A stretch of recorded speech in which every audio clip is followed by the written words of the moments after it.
Very good, శబాష్. Money Sanjeevini ఆడమ్మను ఈ అమ్మాయి ఆడింది.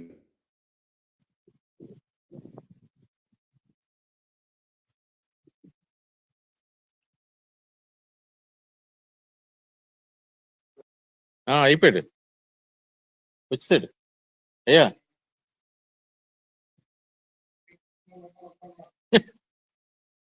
వందేళ్ళు జీవిస్తుంది అమ్మాయి, చక్కగా టక్ మని రిటర్న్ అయింది. ఓకే రా, ఇప్పుడు ఇందులో ఒక టాపిక్ తీసుకొని రివిజన్ చేద్దాం.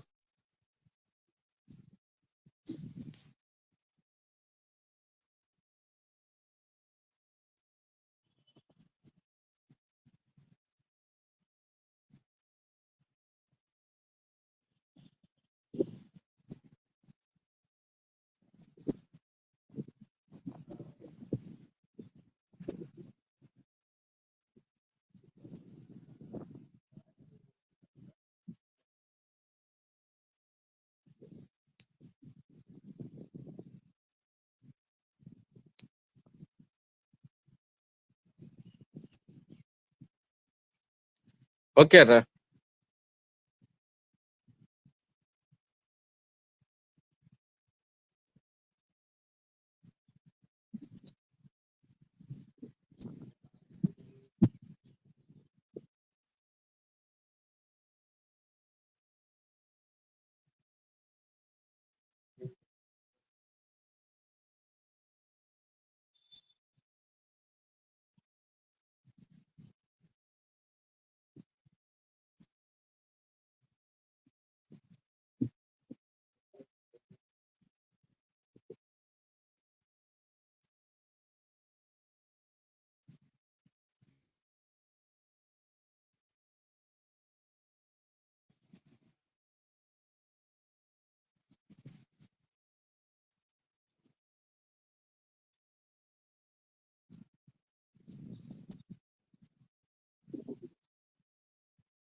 ఓకే.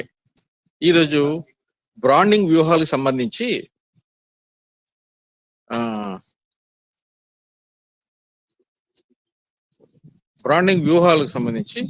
చూద్దాం ఒకసారి.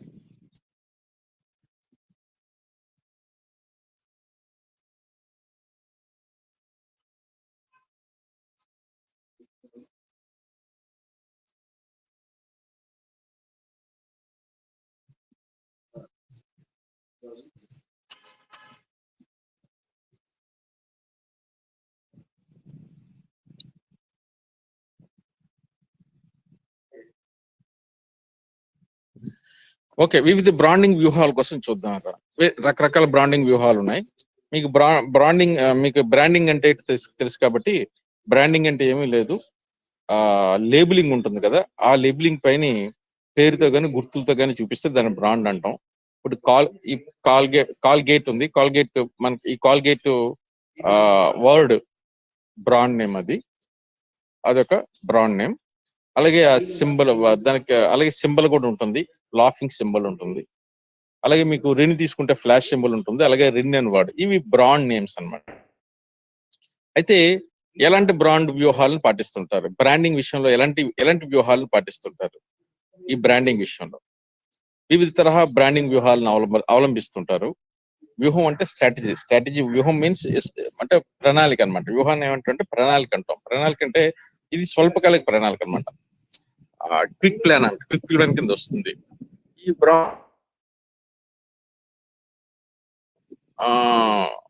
మనకి సో ఇప్పుడు ఈ వ్యూహాల కోసం చర్చిద్దాం.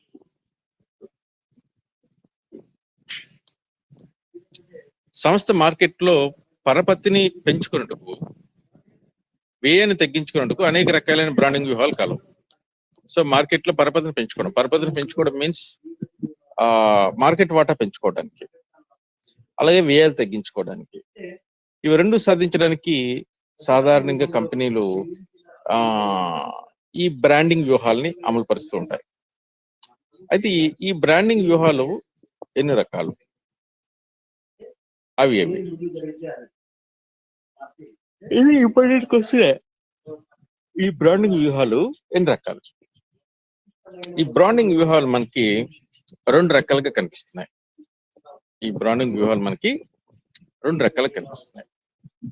ఒకటి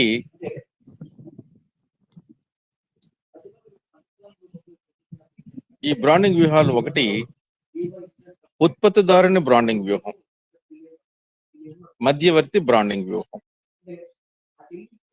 ఇది ఒక టైప్. ఉత్పత్తిదారుని బ్రాండింగ్ వ్యూహం, మధ్యవర్తి బ్రాండింగ్ వ్యూహం. ఉత్పత్తిదారుని బ్రాండింగ్ వ్యూహం, మధ్యవర్తి బ్రాండింగ్ వ్యూహం అనేది ఒక టైప్. రెండోది ఒకే తరహా బ్రాండింగ్ వ్యూహం.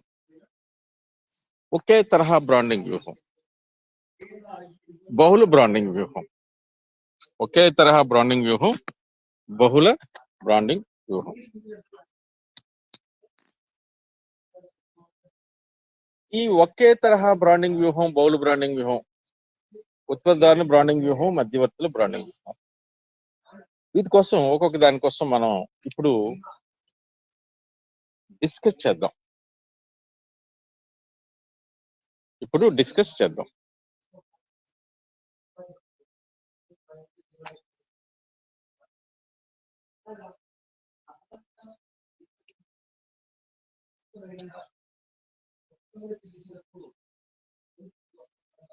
సో ఇక్కడ ఉత్పత్తిదారుని బ్రాండింగ్ వ్యూహం కోసం చూద్దాం. సాధారణంగా ఏమవుతుందంటే, ఉత్పత్తిదారుడు బ్రాండింగ్ వ్యూహంలో ఒక వస్తువును ఉత్పత్తిదారుడు ఉత్పత్తి చేస్తాడు కదా, ఉత్పత్తి చేసేవాడే వాడి పేరే దానికి బ్రాండ్ గా ఉపయోగిస్తుంటాడు. ఉత్పత్తిదారుడు వాడి పేరునే బ్రాండ్ గా ఉపయోగిస్తుంటాడు, లేదా స్వతంత్ర బ్రాండ్ గా నిర్ణయిస్తాడు అన్నమాట. దాన్ని రిజిస్టర్ చేయించి మార్కెట్ లో విడుదల చేస్తుంటాడు.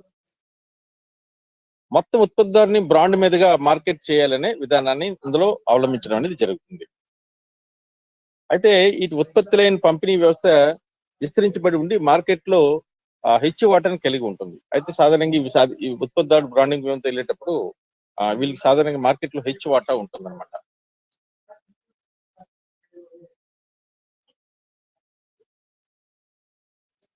అంటే మీకు క్లియర్గా చెప్తా. మీకు ఇది చెప్పేటప్పుడు మీకు ముందుగా చెప్తా. ఇక్కడ ఉత్పత్తిదారుని బ్రాండింగ్ వ్యూహంలో మనకి ఏమవుతుందంటే, ఉత్పత్తిదారుడే తన పేరునే బ్రాండ్ గా ఉపయోగిస్తాడు. ఉదాహరణకి క్లోజప్ ఉంది.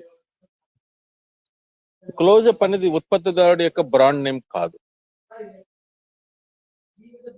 రిన్ ఉంది, ఉత్పత్తిదారుడి యొక్క బ్రాండ్ నేమ్ కాదు. మళ్ళీ దీనికి ఎవరు ఈ బ్రాండ్ వ్యూహాన్ని రచించారంటే మధ్యవర్తులు. మరి ఉత్పత్తిదారుడు నిర్ణయించినటువంటి బ్రాండ్స్ ఏవనంటే టాటా కంపెనీ, రతన్ టాటా. అతను తన ఇంటి పేరుతోనే బ్రాండ్ గా తీసుకొచ్చాడు. టాటా వోల్టాస్, టాటా కార్లు, టాటా బస్సులు, టాటా వ్యాన్లు, లారీలు, Tata consultancy software, Tata Docomo, అలాగే మీకు గోద్రేజ్ కంపెనీ కూడా అదే వాడి బ్రాండ్ తోనే ప్రతి వస్తువు మార్కెట్ లో రిలీజ్ అవుతుంటుంది. అదే బ్రాండ్ నేమ్ తో రిలీజ్ అవుతుంటుంది. గోద్రేజ్ ఎయిర్ డై, మళ్ళీ ఎయిర్ డై సపరేట్ నేమ్ ఉండదు. Godrej air dye, Godrej lockers, Godrej బీర్వాల్, Godrej furniture. So brand name తో వస్తున్నాయి, అంటే కంపెనీ ఉత్పత్తిదారుడి పేరుతో వస్తున్నాయి.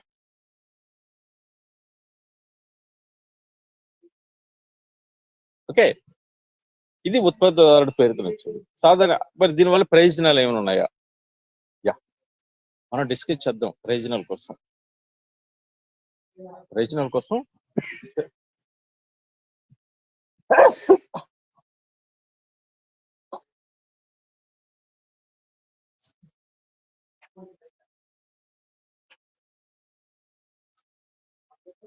ఒక్క నిమిషం వస్తాను, లైన్లో ఉండండి అన్న, ఒక్క నిమిషం.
ఓకే, ప్రయోజనాలు.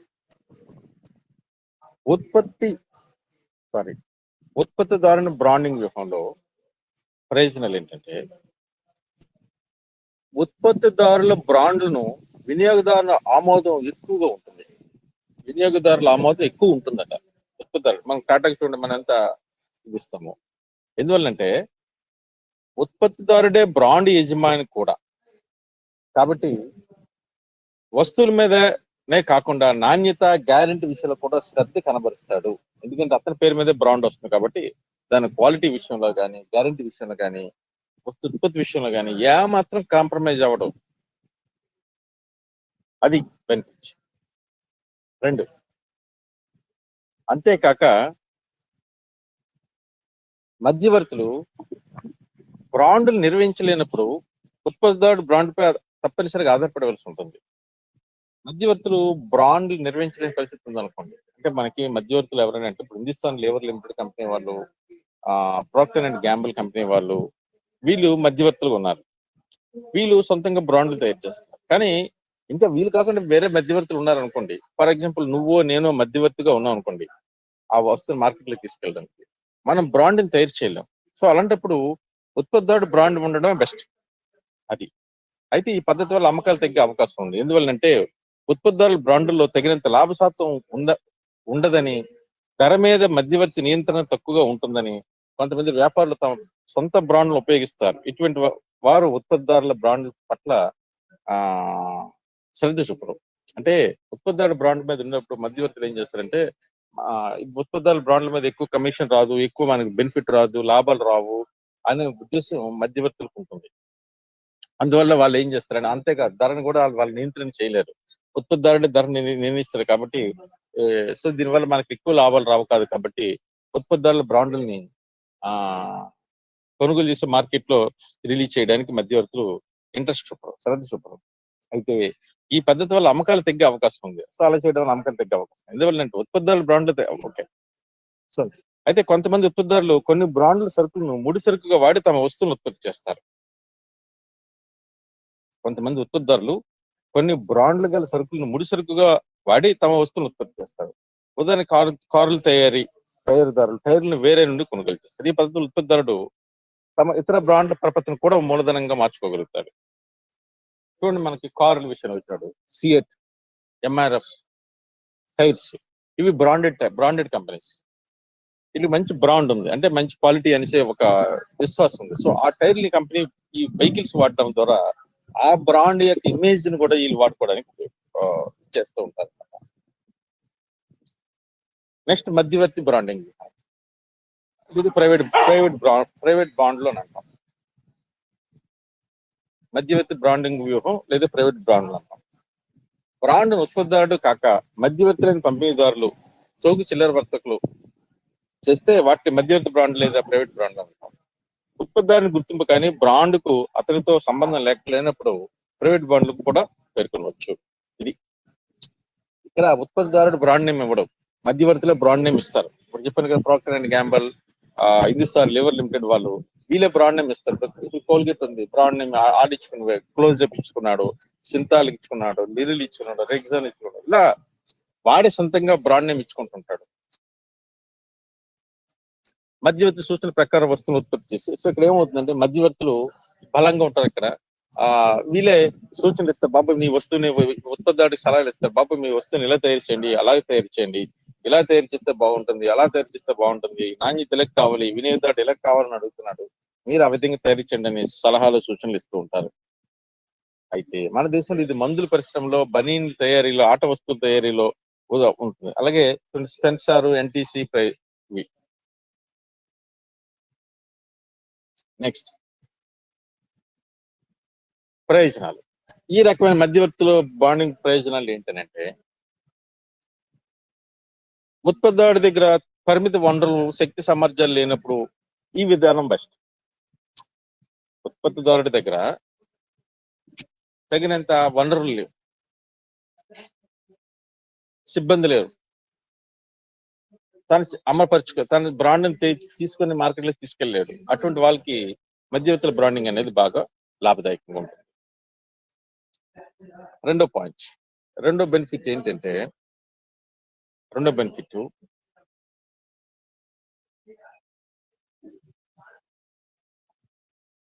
ఉత్పత్తిదారుడు ఉత్పత్తి కార్యక్రమాల మీదనే దృష్టి కేంద్రీకరించడానికి అవకాశం ఉంటుంది. సో మధ్యవర్తుల బ్రాండింగ్ అంతా మధ్యవర్తి తీసుకునేటప్పుడు వీడి దృష్టి అంతా దాని మీద పడుతుంది. దేని మీద? ఉత్పత్తి మీద దృష్టి పెడతారు. సో ఉత్పత్తి మీద దృష్టి పెట్టినప్పుడు ఉత్పత్తి మరింత క్వాలిటీగా, నాణ్యతతో మంచిగా వస్తువు ఉత్పత్తి అయ్యే అవకాశం ఉంటుంది. నెక్స్ట్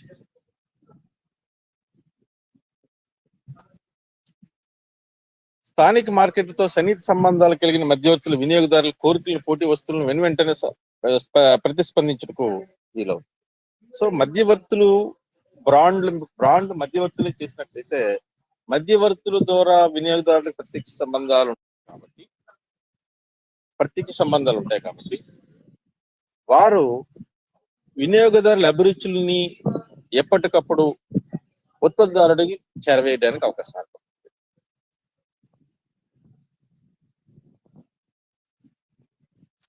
నెక్స్ట్ ఉత్పత్తిదారుడు ధర నిర్ణయించడంలో సరళత ఎక్కువగా ఉండటం వలన అతనికి లాభదాయకంగా ఉంటుంది. అలాగే మధ్యవర్తుల బ్రాండ్ల దోషం ఏంటంటే, ఉత్పత్తిదారుడు మధ్యవర్తుల దయాదాక్షిణ్యాలపై ఆధారపడి ఉంటాడు. మధ్యవర్తుల దయాదాక్షిణ్యాలపై ఆధారపడి ఉంటాడు. ఉత్పత్తిదారుడికి ఎల్లప్పుడూ ఆర్డర్లు వస్తాయని ఏం చేస్తారంటే వాళ్ళు చెప్పినట్టు చేస్తుంటారు.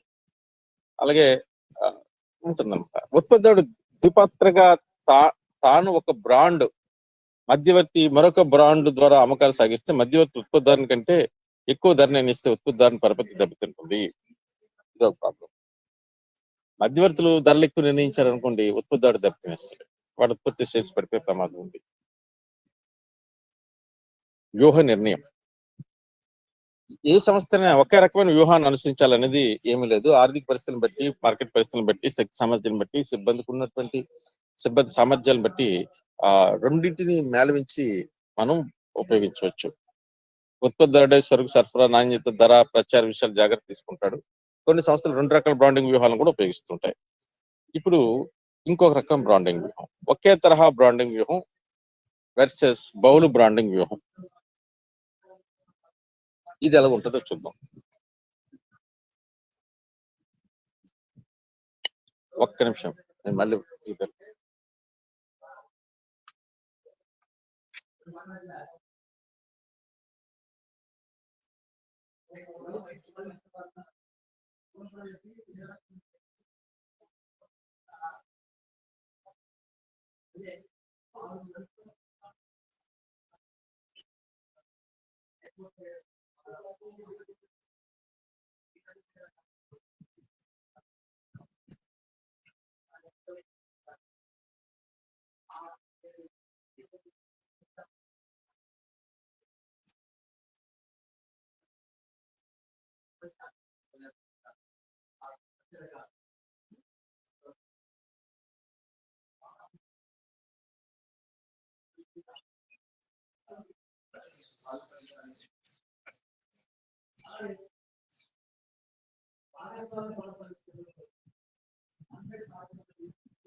ఓకే, ఇప్పుడు ఒకే తరహా బ్రాండింగ్ వ్యూహం లేదా కుటుంబ బ్రాండింగ్ వ్యూహం చూద్దాం. ఇక్కడ మనకేమవుతుందంటే ఒక సంస్థ ఉత్పత్తి చేసే లేదా మార్కెటింగ్ చేసే వస్తువులన్నింటికి ఒకే వస్తు శ్రేణికి లేదా ఒకే తరహా బ్రాండ్ను ఉపయోగిస్తే దాన్ని కుటుంబ బ్రాండింగ్ వ్యూహం అంటాం. దీన్ని కింద పద్ధతిలో ఉపయోగిస్తారట. చూడండి, అన్ని వస్తువులకు ఒకే రకమైన కుటుంబ బ్రాండింగ్ ఉపయోగిస్తుంటారు, బ్రాండ్ను ఉపయోగిస్తుంటారు. ఉదాహరణకు గోద్రేజ్ వారు చూడండి, అన్నింటికి ఒకటే బ్రాండ్. గోద్రేజ్ వారి బీరువాలు, గోద్రేజ్ వారి రిఫ్రిజిరేటర్లు, గోద్రేజ్ వారి టైప్ రైటర్లు, గోద్రేజ్ వారి షేవింగ్ క్రీమ్, గోద్రేజ్ వారి వంకాయ, గోద్రేజ్ గారి, ఇలా అన్నింటికి అతని పేరే ఉంటుంది. ఇది కుటుంబ బ్రాండ్, ఒకే తరహా బ్రాండ్.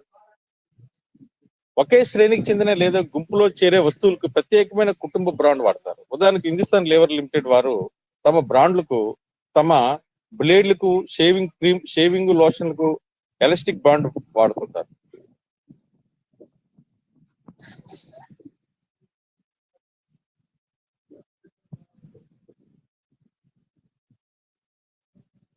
ఎలాస్టిక్ బ్రాండ్ వాడుతుంటారు. నెక్స్ట్, వస్తువులకు వ్యక్తిగత పేరుతో పాటు కంపెనీ పేరు కూడా కలుపుతారు. ఉదాహరణకు Johnson baby powder, Johnson oil, baby oil, కుటుంబ బ్రాండ్స్. సో ఏంటంటే సక్రమంగా కుటుంబ బ్రాండ్ వ్యూహం చాలా లాభదాయకం. ఎందుకంటే ప్రస్తుత వస్తు సముదాయంతో పాటు కొత్త వస్తువు ప్రవేశపెట్టడం చాలా తేలిక. తక్కువ ఖర్చుతో కొత్త వస్తువు మార్కెట్లో తీసుకెళ్ళిపోవచ్చు.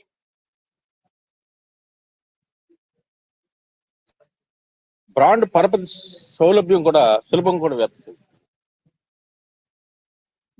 ఒక వస్తువు యొక్క బ్రాండ్ పైన ఉపయోగించే ప్రచార వ్యయ కార్యక్రమాలు కూడా బాగా తగ్గుతాయి.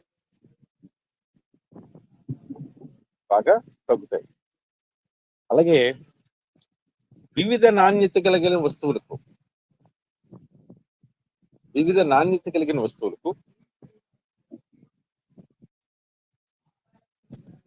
బ్రాండ్ కింద వివిధ వస్తువుల నాణ్యతను మార్కెట్ లో వేరు చేయడం ప్రమాదకరం. ఎందుకంటే బాండుకున్న మూల సిద్ధాంతానికి ఇది వ్యతిరేకం. అంటే వివిధ నాణ్యత కలిగిన వస్తువులకు వివిధ బ్రాండ్లు వాడటం శ్రేష్టమైనది కాదు. ఒక్కొక్క వస్తువుకు ఒక్కొక్క బ్రాండ్ వాడితే ఒకే బ్రాండ్ కింద వివిధ వస్తువుల నాణ్యత మార్కెట్ లో వేరు చేయడం ప్రమాదకరం. ఎందుకంటే బ్రాండ్లకు ఉన్న మూల సిద్ధాంతం దెబ్బతింటుంది.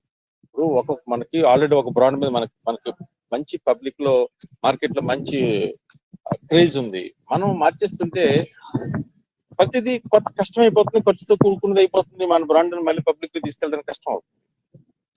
నెక్స్ట్, పోటీని ఎదుర్కోవడానికి వస్తువు ధర తగ్గించకుండా వేరే బ్రాండ్లు ప్రవేశపెడతారు. ఉదాహరణకి నిర్మా వర్సెస్ వీల్. పోటీని ఎదుర్కోవడానికి వస్తువు ధర తగ్గించకుండా వేరే బ్రాండ్లను ప్రవేశపెడతారు. నిర్మా వర్సెస్ వీల్. ఈ వ్యూహం వల్ల ఎన్నో ప్రయోజనాలు ఉన్నప్పటికీ దీనివల్ల సంస్థకు అనేక బ్రాండ్లు నిర్వహించడంలో అధిక వ్యయ ప్రయాసాలు ఉంటాయి. అంతేకాక ప్రతి వస్తువుకు ప్రత్యేకమైన బ్రాండ్ మార్కెట్ లో ప్రవేశపెట్టడానికి చాలా వ్యయం అవుతుంది. సో మన దేశంలో జాతీయ స్థాయిలో ఒక బ్రాండ్ మార్కెట్ లో ప్రైస్ పెట్టాలంటే దాదాపు 2 కోట్ల రూపాయలు ఖర్చు అవుతుందని అంచనా వేయడం జరిగింది. సో దురదృష్టవశాత్తు ఈ బ్రాండ్లు కనుక విఫలమైతే మాత్రం సంస్థకు అదంతా నష్టమే. అంతేకాదు ఒక బ్రాండ్ విజయం మరొక బ్రాండ్ కి సహకరించదు. అది మిశ్రమ వ్యూహాలు.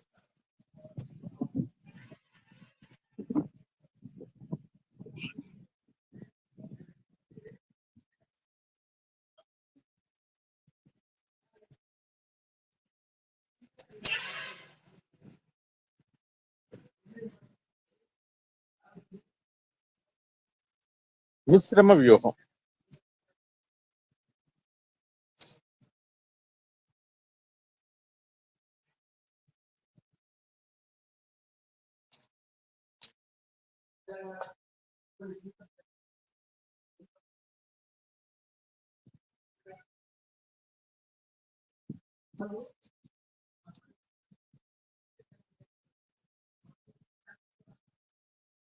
ఓకే, మిశ్రమ వ్యూహం. కుటుంబ బ్రాండ్ల వల్ల కొత్త వస్తువుల ప్రవేశానికి ఖర్చు తగ్గుతుంది. కుటుంబ బ్రాండ్ల వల్ల అయినప్పటికీ ఒక వస్తువు విఫలం మిగతా వస్తువులపైన గణనీయంగా ప్రభావం చూపే ప్రమాదం ఉంది. ఒక వస్తువు కింద దెబ్బతింది అనుకో, ఆ బ్రాండ్ మొత్తం ఆ కుటుంబ బ్రాండ్ పైన మనకి నెగిటివ్ ఒపీనియన్ ఇచ్చే ప్రమాదం ఉంది. అయినప్పటికీ అంతేకాక వస్తువుల వైవిధ్యతను స్పష్టం చేయటకు వీలు కాదు. ఒక వస్తువు ఒక వైవిధ్యత కలిగి ఉంటుంది, దాన్ని స్పష్టంగా చెప్పడానికి వీలు కాదు. అదే విధంగా వ్యక్తిగత బ్రాండ్ల వల్ల సంస్థకు అనేక వ్యయ ప్రయాసాలు ఉన్నాయి. వ్యక్తిగత బ్రాండ్ల వల్ల సంస్థకు అనేక వ్యయ ప్రయాసాలు ఉన్నాయి. అందువలన కొన్ని సంస్థలు మధ్య మార్గంగా మిశ్రమ వ్యూహాన్ని అనుసరిస్తున్నారు. దీనివల్ల ఖర్చు తగ్గడమే కాక ఒక వస్తువు విఫలం ఇంకో వస్తువు మీద పడకుండా ఉంటుంది. ఈ పద్ధతిలో బ్రాండ్ లో తయారు చేసిన లేదా మార్కెట్ చేసే సంస్థ పేరు, వస్తువు యొక్క ప్రత్యేక బ్రాండ్ రెండు ఉంటాయి. ఉదాహరణకు హమం, మోతి స్థాన సబ్బుపై టాటా వారి ఉత్పాదన రాసి ఉంటుంది. సో లీగల్ బట్టల సొప్పై బట్టల సొప్పై షావలెస్ వారి ఉత్పాదన అని ఉండటం మనం గమనించాం. ఇటీవల కాలంలో ఈ తరహా వ్యూహం ఎక్కువగా ప్రాచుర్యం పొందింది. నెక్స్ట్ వ్యూహ నిర్ణయం. పై వ్యూహాల్లో ఏ రకమైన వ్యూహాన్ని అనుసరించాలనేది సంస్థ యాజమాన్యపు విధానాలపైని, ఆర్థిక వనరులపైని, వినియోగదారుల స్వరూప స్వభావాలపైన ఆధారపడి ఉంటుంది. ఎలాంటి వ్యూహం అనుసరించాలనేది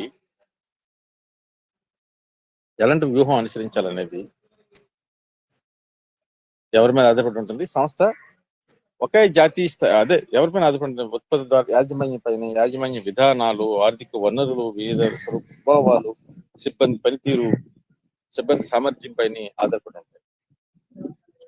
అయితే నిర్దిష్టంగా ఒకే వ్యూహాన్ని అనుసరించాలని లేదు. సాధారణంగా వివిధ వ్యూహాలు మిశ్రమం చేసి ఉపయోగించడం అనేది మనకి జరుగుతూ ఉంటుంది. ఇది మనం చూస్తూ ఉంటాం.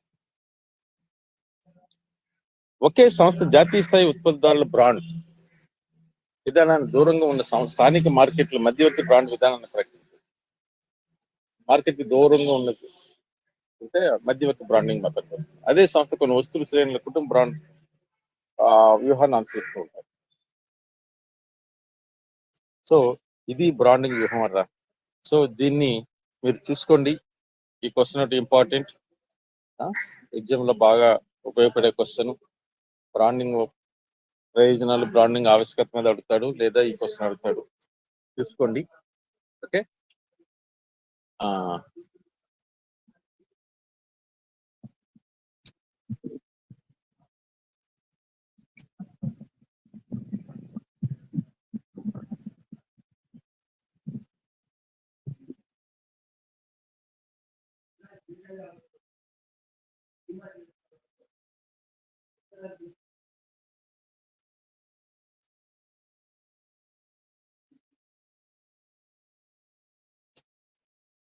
ఓకే, ఇప్పుడే వస్తాను. ఒక 5 minutes, 1 minute లో వస్తాను. లైన్ లో ఉండండి.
ఓకే, దీన్ని మీరు ప్రిపేర్ అవుతుండండి.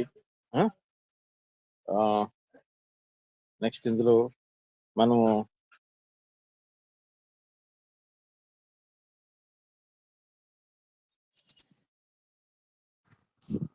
ఈ బ్రాండింగ్ ప్యాకేజింగ్ కోసం కూడా ఆల్రెడీ మనం చెప్పుకున్నాం, చూసుకోండి. అది కూడా ఇంపార్టెంట్ క్వశ్చన్స్ వస్తాయి అందులో నుంచి.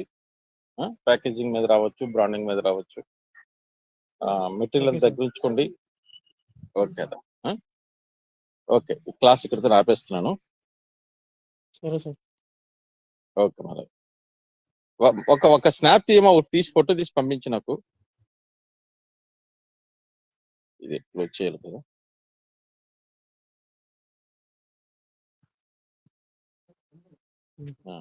Okay, thank you. Okay, by. Close చేద్దాం. రావట్లేదు ఏమన్నా.